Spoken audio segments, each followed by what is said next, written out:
আমি কি ইলম অর্জন করতে পারবো? তোমরা বলবে যে হুজুর আমাদের সমস্যা কি, কেন পারবো না? হ্যাঁ, তুমি তোমার নয়, সামষ্টিকভাবে একটু চিন্তা করে দেখো, তোমাদের মধ্যে এমন ছাত্র আছে যার বিলকুল মেধা নাই, আছে না নাই?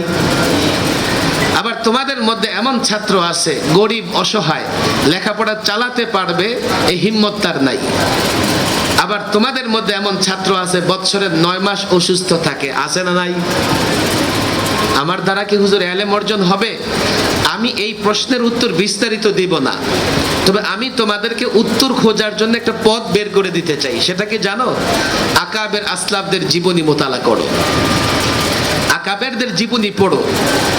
আমাদের জীবনে যে কয়টা অবস্থা আসতে পারে, আকাবেরদের জীবনে এমন অবস্থা এসেছিল না আসে নাই? আমরা আমাদের মধ্যে মেধাহীন লোক আছে, আমাদের আকাবের আসলাফদের মধ্যে মেধাহীন ছিলেন কি ছিলেন না?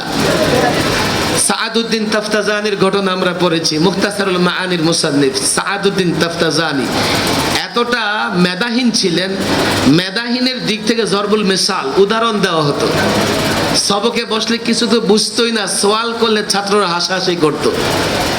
সাআদউদ্দিন তাফতাজানি পরবর্তীতে মুখতাসারুল মাআনি কিতাব লিখেছেন।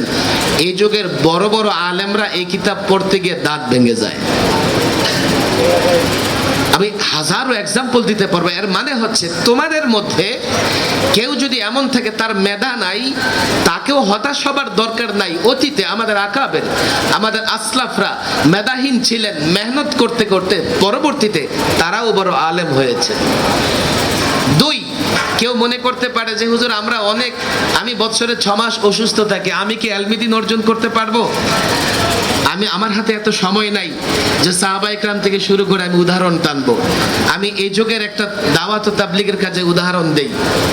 সৈয়দ আবুল হাসান আলী নদভী হযরত ইলিয়াস আখতার রাহিমাহুল্লাহর জীবনী লিখেছেন, দ্বীনি দাওয়াত নামে তাবলীগী কাজের ইতিহাস লিখেছেন।